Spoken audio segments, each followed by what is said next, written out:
पहा मुलांनो, आपण द्विपद समीकरणे आणि एकपद समीकरणे हे आपण अभ्यासलेलं आहे. आता आपण काय अभ्यासणार आहोत तर एकचल समीकरणे हे आपण अभ्यासणार आहोत. त्यालाच काय म्हटलं जातं पहा मुलांनो, इक्वेशन्स इन वन व्हेरिएबल म्हणजेच काय मुलांनो तर एकचल समीकरणे हे आपण आता अभ्यासणार आहोत. तर उदाहरण पहा काय दिलेलं आहे तर 2x अधिक 2 बरोबर किती, तर 2x अधिक 2 बरोबर 8 हे आपल्याला काय दिलेलं आहे, एक उदाहरण दिलेलं आहे. आणि त्याची उकल बघा कशी आहे, 2x अधिक 2 वजा 2 बरोबर 8 वजा 2 म्हणजेच किती मुलांनो तर 2x बरोबर 8तून आपल्याला काय करायचं आहे, 2 मायनस करायचे आहे म्हणजेच किती आलेले आहे तर 6 आणि 2ने आपल्याला 6ला भाग द्यायचा आहे. मग किती येणार आहेत तर 2×6 म्हणजेच x बरोबर किती तर x बरोबर 3. आता दुसरं उदाहरण पाहूया. 3x वजा 5 बरोबर x वजा 17 हे आहे आपलं दुसरं उदाहरण. तर त्यामध्ये बघा काय सांगितलेलं आहे, 3x वजा 5 अधिक 5 वजा x बरोबर x वजा 17 अधिक 5 वजा x हे काय केलेले आहे, आपण ह्या उदाहरणाची मांडणी केलेली आहे. मग बघा 2x बरोबर 12. आता इथे काय आलेलं आहे 2x अधिक 12. मुलांनो 5मधून 3 गेले, 2x बरोबर 17मधून 5 आपल्याला घालवायचे आहेत, किती येणार आहे तर 12 येणार आहे.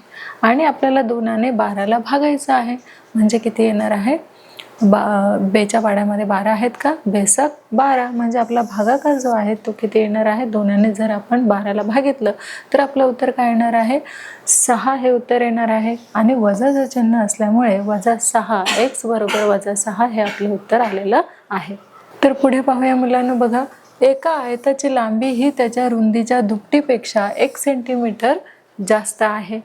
त्या आयताची परिमिती 50 सेंटीमीटर असल्यास त्याची काय करायची आहे, आपल्याला लांबी किती आहे हे आपल्याला त्याची लांबी काढायची आहे. तर पहा मुलांना, आपण काय केलेलं आहे, उकल कशी केलेली आहे, आयताची लांबी 1 सेंटीमीटर आपल्याला मानायची आहे. का, कारण आपल्याला आयताची लांबीच माहिती नाहीये, म्हणून आता सध्यापुरते आपल्याला काय करायचं आहे तर आयताची लांबी जी आहे ती आपल्याला x मानायची आहे. जे आपण इथे आयताची लांबी जी आहे ती x घेतलेली आहे. त्यानंतर बघा आयताची लांबी कंसामध्ये 2x अधिक 1 सेंटीमीटर होईल. त्यानंतर 2 गुणिले लांबी अधिक 2 गुणिले रुंदी हे काय आहे, हे आयताची परिमिती आहे. मग बघा 2 कंसामध्ये 2x अधिक 1 अधिक 2x बरोबर 50 आणि मग त्यानंतर म्हणून 4x अधिक 2 अधिक 2x अधिक बरोबर 50. त्यानंतर 4 आणि 2 6 अधिक 2 बरोबर 50. मग आता आपल्याला इथे काय करायचं आहे तर 6x बरोबर हे 2 इकडे जाताना वजा होणार आहे म्हणून 50 वजा 2. आता 6x बरोबर किती, 50 मधून 2 गेले 48 म्हणून 6x बरोबर 48. आता आपल्याला 6ने काय करायचं आहे 48ला भाग द्यायचा आहे. 6×8 48. मग आपलं उत्तर किती आलेलं आहे x बरोबर 8. त्यानंतर बघा आयताची जी लांबी आहे ते आपण किती काढलेली आहे तर x बरोबर 8 म्हणजे आयताची लांबी आपल्याला मिळालेली आहे 8 सेंटीमीटर एवढी आपल्याला आयताची लांबी मिळालेली आहे.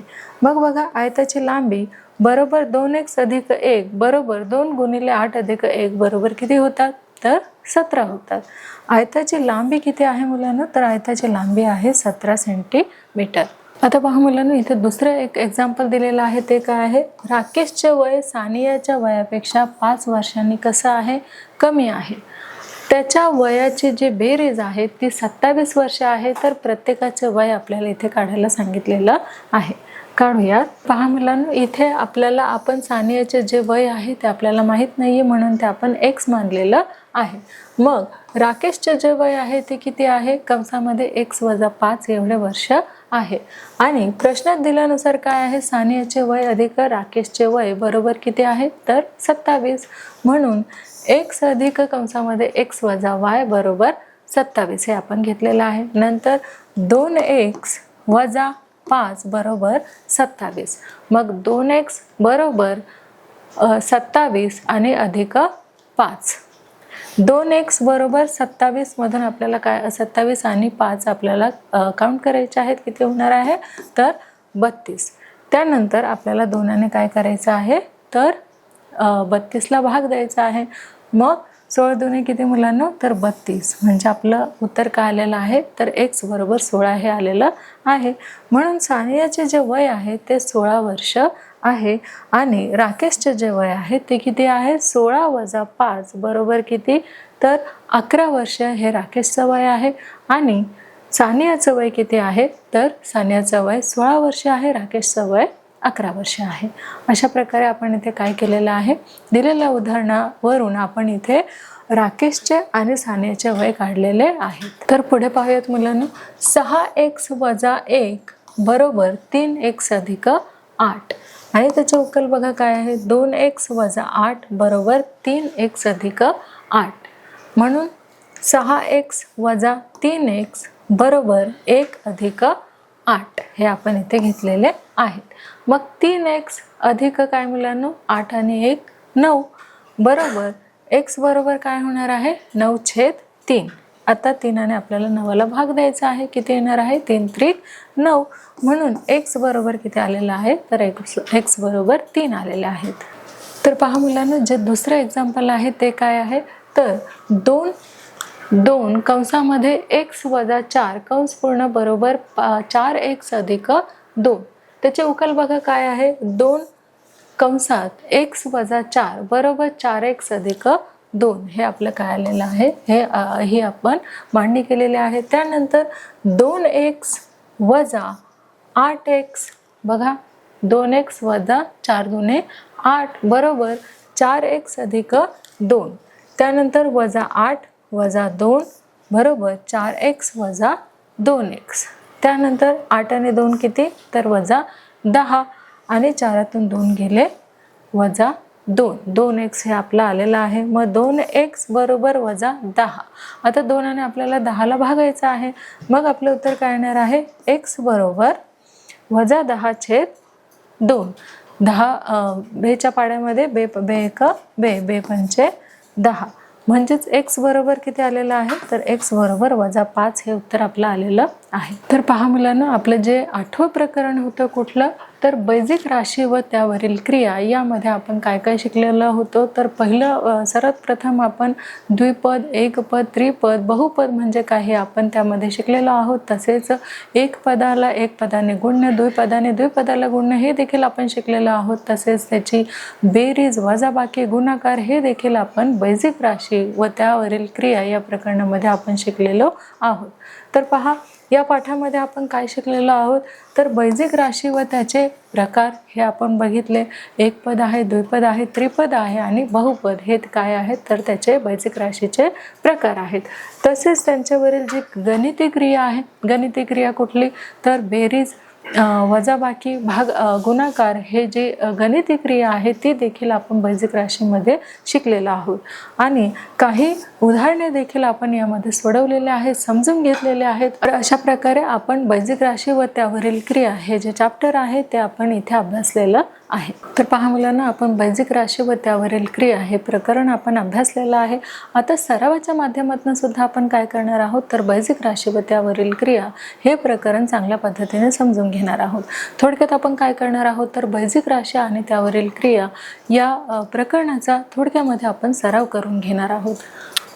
तर पहा मुलांना बेसिक राशी व त्यावरील क्रिया या प्रकरणामध्ये आपल्याला काही प्रश्न विचारले जातील आणि त्यांची जी उत्तरे आहेत ते तुम्हाला योग्य पद्धतीने द्यायचे आहेत आणि समजून द्यायचे आहेत. बघा जो प्रश्न नाही समजला आपण तो पुन्हा समजून घेणार आहोत.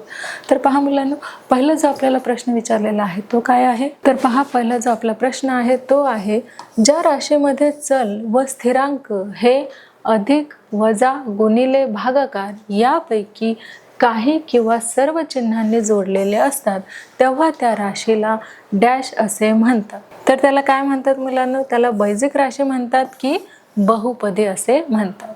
अगदी बरोबर. त्याला काय म्हणतात? तर त्याला बैजिक राशी असे म्हणतात. म्हणजे आपलं उत्तर काय आहे? तर आपलं उत्तर आहे बैजिक राशी.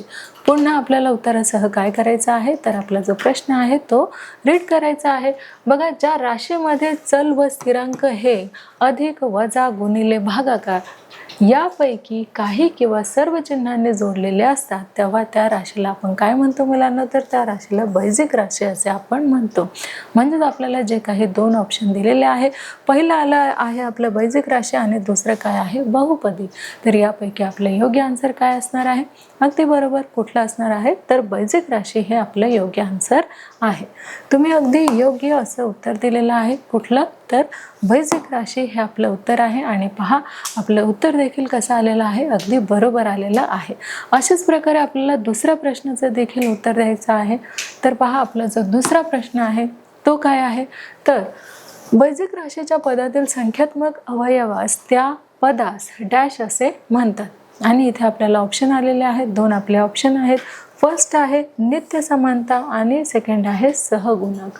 पहा मुलांना, नीट प्रश्न आपल्याला समजून घ्यायचा आहे आणि त्यानुसार जे काही दोन ऑप्शन आपल्याला दिलेले आहेत त्यापैकी एक ऑप्शन आपल्याला सिलेक्ट करायचा आहे. तर पहा, बैजिक राशीच्या पदातील संख्यात्मक अवयवास त्या पदास डॅश असे म्हणतात. बघा, नित्य समानता आणि सहगुणक काय म्हणतात सांगा पाहू मुलांना? अगदी बरोबर. त्याला काय म्हणतात? तर बैजिक राशीच्या पदातील संख्यात्मक अवयवास त्या पदाचा सहगुणक असे म्हणतात.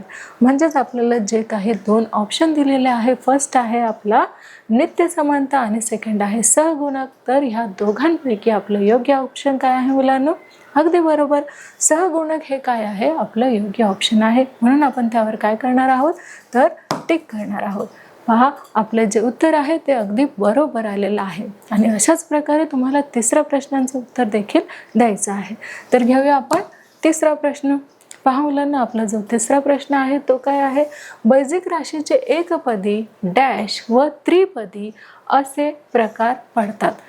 पहा, आपण बैजिक राशी हे प्रकरण शिकत असताना त्यामध्ये बहुपद, त्रिपद, द्विपद आणि एकपद म्हणजे उलटा क्रम आपण शिकलेला आहोत. तसेच एकपद, द्विपद, त्रिपद आणि बहुपद हे पदे देखील आपण काय केलेलं आहे? तर बैजिक राशी व त्यावरील क्रिया या प्रकरणामध्ये आपण अभ्यासलेलं आहे, आपण शिकलेलो आहोत. आणि त्याचे काही उदाहरणे जे आहेत ते आपण काय केलेले आहेत? समजून घेतलेले आहेत. तर पहा मुलांना, इथे बैजिक राशीचे एकपदी व त्रिपदी असे प्रकार आहेत. आणि इथे आपल्याला ऑप्शन किती दिलेले आहेत? तर दोन ऑप्शन दिलेले आहेत. फर्स्ट आहे द्विपदी आणि सेकंड आहे चारपदी. तर सांगा पाहू मुलांना. बघा, एकपदी इथे ऑलरेडी दिलेलं आहे आणि त्रिपदी इथे दिलेलं आहे. आणि मग त्यामधलं कुठलं असणार आहे? अगदी बरोबर, द्विपद हे आहे. म्हणजे आपल्याला दिलेलं द्विपद आणि त्रिपद जे चारपदी आहे त्यापैकी योग्य ऑप्शन आपलं काय आहे? अगदी बरोबर, द्विपद हे आपलं योग्य आन्सर आहे. आणि पहा, तुम्ही दिलेलं जे आन्सर आहे ते अगदी बरोबर आलेलं आहे. पुढचा प्रश्न घेऊया. पहा, आपला जो चौथा प्रश्न आहे तो काय आहे? तर बैजिक राशीतील प्रत्येक चलाचा घातांक ऋणोत्तर पूर्णांक संख्या असेल तर त्या बैजिक राशीला डॅश असे म्हणतात. बघा, काय म्हणतात? बहुपदी, सहगुणक. पहा, आपण बघितलं होतं की बैजिक राशीतील प्रत्येक चलाचा घातांक ऋणोत्तर पूर्णांक संख्या असेल तर त्या बैजिक राशीला काय म्हणतात? आपल्याला माहिती आहे बहुपद आणि सहगुणक ह्या दोघांच्या जे डेफिनेशन्स आहे, ज्या व्याख्या आहेत त्या आपल्याला माहीत आहे की बहुपद म्हणजेच काय? की एक पद, द्विपद आणि त्रिपदापेक्षा जर जास्त त्याच्यामध्ये जर पद येत असेल तर त्या संख्येला, त्या उदाहरणाला आपण काय म्हणणार आहोत? तर त्याला बहुपदी असे म्हणणार आहोत. आणि सहगुणक हा देखील आपल्याला माहिती आहे. जर 2x असेल तर 2 हा xचा काय आहे? तर सहगुणक आहे. म्हणजेच दोघांच्याही डेफिनेशन्स आपल्याला काय आहेत? तर लन आहेत. म्हणून आपल्याला इथे जे दोन काही ऑप्शन दिलेले आहेत त्यापैकी आपलं योग्य आन्सर काय आहे सांगा पाहू मुलांनो. पुन्हा आपल्याला काय करायचं आहे? प्रश्न समजून घ्यायचा आहे, रीड करायचा आहे आणि त्यानुसार योग्य आन्सर आपल्याला द्यायचं आहे. तर पहा, बैजिक राशीतील प्रत्येक चलाचा घातांक ऋणोत्तर पूर्णांक संख्या असेल तर त्या बैजिक राशीला डॅश असे म्हणतात. सांगा पाहू मुलांनो, बहुपदी म्हणतात की सहगुणक? अगदी बरोबर. काय म्हणतात? तर बहुपदी असे म्हणतात. आणि पहा, आपलं उत्तर देखील बरोबर आलेलं आहे. पुढचा आपण प्रश्न घेऊया.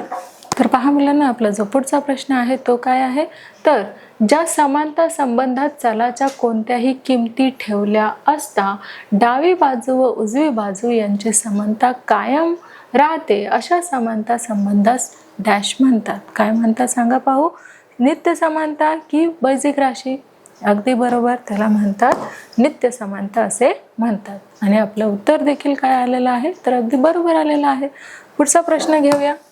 बघा मुलांना, जो पुढचा प्रश्न आहे तो काय आहे, तर ज्या चिन्हांच्या संख्यात्मक किमती एकापेक्षा अधिक असू शकतात त्यांना डॅश असे म्हणतात. बघा, ज्या चिन्हांच्या संख्यात्मक किमती एकापेक्षा अधिक असू शकतात त्यांना काय म्हणतात, तर त्यांना चल असे म्हणतात. पहा, आपलं उत्तर देखील अगदी बरोबर आलेलं आहे. पुढचा प्रश्न पाहूया.